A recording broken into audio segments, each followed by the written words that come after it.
Tracking your sleep is probably one of the most important functions of fitness trackers today.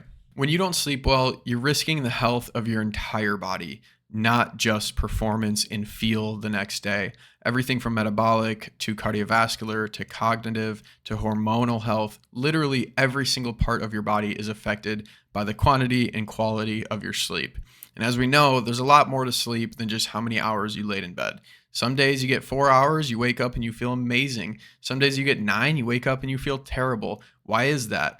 Well, that's where fitness trackers come in these days. We can actually track the quality of our sleep and figure out what kind of details go into that and how we can improve our health so that we can sleep better and ultimately perform and feel better. Today, I want to cover the Garmin sleep tracking function, particularly as it pertains to my fitness tracker, which is the Garmin Fenix 7. I want to talk about all the data points that it's going to give you on a night-to-night basis, as well as give you my review and opinions after using it for multiple years, tell you what it gets right and what it can do better. Hopefully by watching this video, you can make an informed decision on whether or not you want to use a Garmin to track your overall sleep quality, quantity, and overall health. Let's get into it. So what I want to do first is just talk about how the Garmin sleep tracker actually works and what kind of data it's pulling to be able to give you that sleep score every single night. So as I'm looking at Garmin Connect here, you have the app on your phone if you have a Garmin device, but there's also a web browser that most people don't really pay attention to. It will give you some more just easily accessible data here though, if you ever want to take a look. So on my home screen here in focus, I have my sleep score, my body battery, and my training readiness that I want to take a look at. But to dig into how it actually works, you have sleep score factors. So every single night you wake up in the morning, it's going to show you a sleep score out of 100. So last night I got a 68. Quality of sleep was just fair. Duration, not very good. And the sleep score factors, what it's actually taking in to give you that sleep score every morning. So your duration here, the average stress level during your sleep, you have the different stages of sleep and how long you spent in each stage, and awake time and restless movements throughout the night. As I scroll down, I can actually see when I got into bed, which was 11:48 last night, and then I woke up at 5:14. So not super long there. I can see the different stages here, how long I spent in each one. And then I have different things that I can click into here, like those restless movements. You can see those. I can see my average heart rate throughout the night. I can see my body battery and the change that it made there. I can see my pulse ox throughout the night, respiration, overnight HRV, and I can see more details here about the averages. So I really want to look at that resting heart rate, the change to the body battery, the average SpO2, average respirations, and then that overnight HRV is super, super important for any sleep tracker. If you have a sleep tracker, I mean, I don't know everything about sleep. I'm not a scientist, sleep scientist, but in my opinion, like HRV is a super important indicator of how stressed you are while you're sleeping, how well you're recovering. And it really does matter. Like anytime your HRV is low, you're going to wake up feeling tired for sure. You're just not going to get as restful of sleep when your HRV is low overnight. So definitely want to pay attention to that. So it's pulling in these different factors. And then we have sleep coach here. So because I didn't sleep very well last night, it's recommending an extra 50 minutes on top of the 8 hours that it already wants me to sleep here. And that's because of my short sleep history, as well as the very active day that I had today. And right under here, I can add in a nap if I want to, and it's going to give me a sleep tip for consistency because last night was not very consistent to what my usual schedule for sleep is. And if I scroll back here, just looking at different days, obviously you can scroll back, you can look at your 7 days and look at these sleep scores over time. I actually got 100 the other day. And what I wanted to show you really quickly is on this day that I got 100 on the sleep score, it was really cool because I actually did wake up feeling super refreshed and really well rested. And the Garmin confirmed that for me. It obviously got excellent sleep, 7 hours and 42 minutes. And then one of the things here was my average HRV was quite a bit higher than it usually is. It was 65 that night. And I think that's why, I mean, on top of the quality or the quantity of sleep that I got, I think that's really why I was able to get in that 100 score on the scorecard there, was because my HRV was higher. So that's essentially all of the details that it's taking in. Now, what I really want to talk to you guys about is obviously what I like about this, in my opinion and review on it. What I love, honestly, about Garmin more than anything is the way that your sleep actually works in conjunction with your body battery. So when I look at my sleep score, we had looked at that stress level earlier. So the stress level are these lines right here. So overnight, as you're resting, hopefully your resting heart rate comes down. Your heart rate comes down in general. If you're drinking, your heart rate's not going to come down that much, by the way. 'Cause your body's working so hard to get that poison out of you. So hopefully your heart rate's coming down.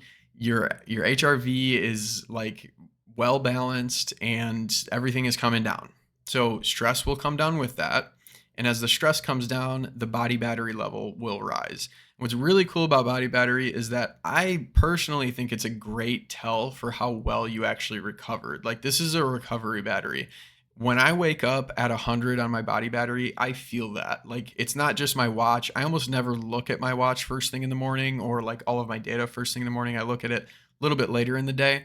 But when I wake up and it says 100, like, I feel that. And it's a confirmation for me that, like, okay, this watch is legit, because I definitely slept well last night. Body battery's at 100%. And I know that I can push and train hard today.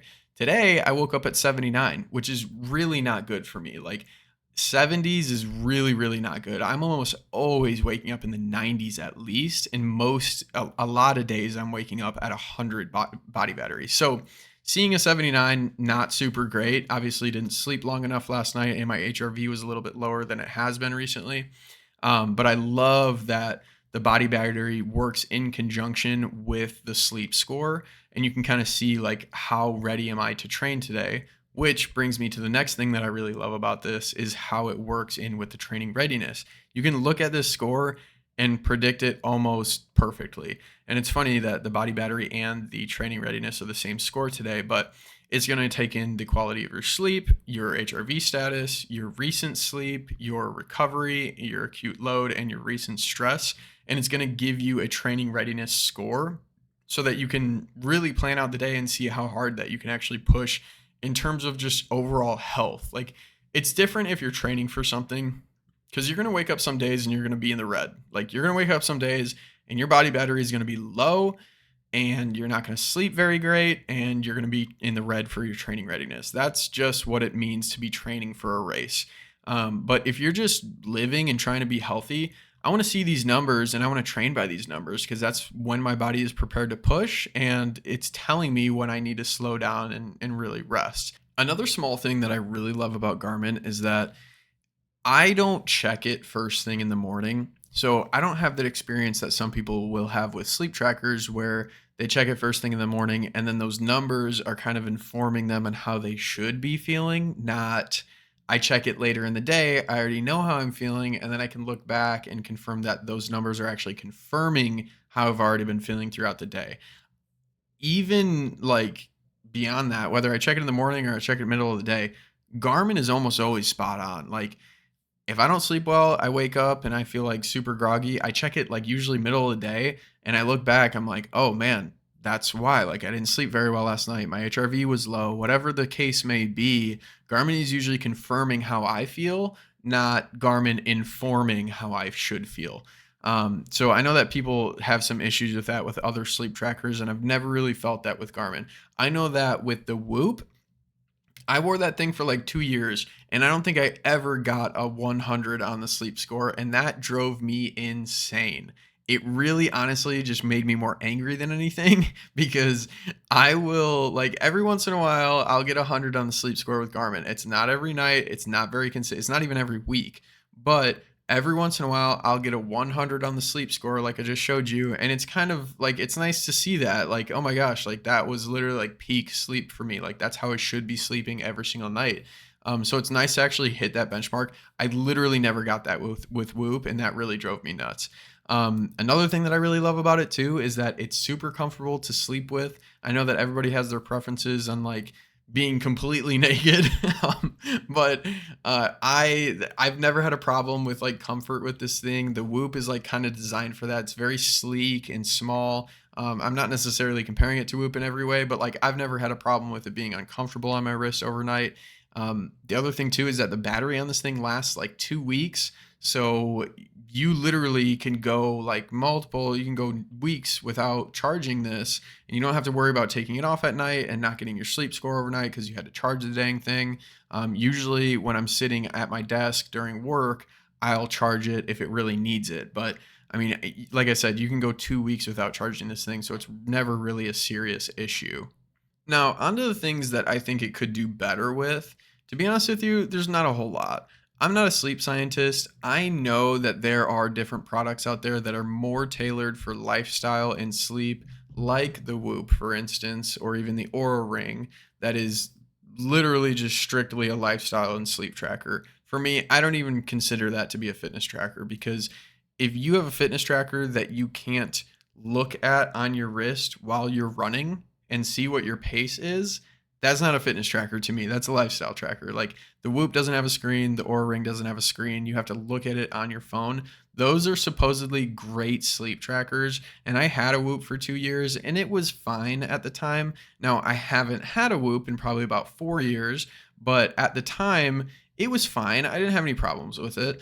But I think the Garmin is just as good now, and apparently Garmin has like when I just moved over to Garmin, they had just upgraded all of this stuff to compete with those other lifestyle trackers. So I think there's probably a little bit more detail because of the way that the product is actually designed with Whoop and Aura Ring.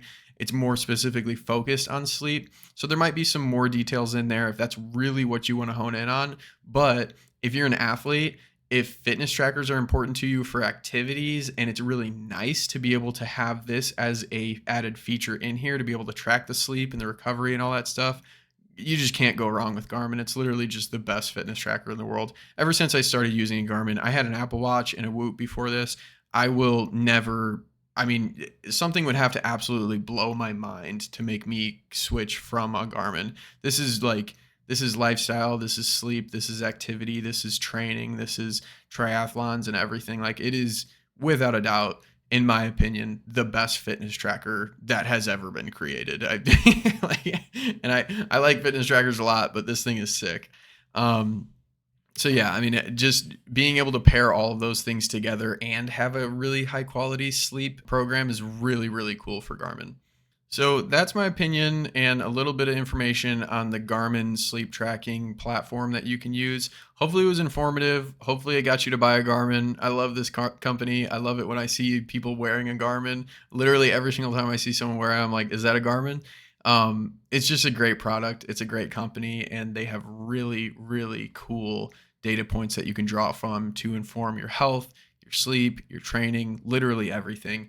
But I would love to hear from you guys. Like what fitness trackers, what sleep trackers are you guys using and what's your experience been? Or I would love to hear some bad experiences with Garmin. Like I'm such a fanboy. I I feel like most people that I talk to are fanboys. So I'd love to hear from you guys if you've had some bad experiences or like you don't like specific areas. Just to kind of have a conversation about what Garmin could do better. I know that the strength activity is something I made a video about a while ago, and that's definitely something that they could improve on. And I'm making a video on that pretty soon here about some app integrations that you can make to improve the quality of the strength training activity. So be on the lookout for that. If you want to see more videos like this, I'm definitely going to make more videos around Garmin and just like the things that I'm interested in. So if you like the content, like and subscribe. And if you like this video and it's the first time you've seen my videos, I have like 4 other Garmin videos as it relates to the lactate threshold test, the Garmin strength video that I mentioned, Garmin Connect, and I think maybe one other one. But yeah, check them out. Thanks, guys. Adios.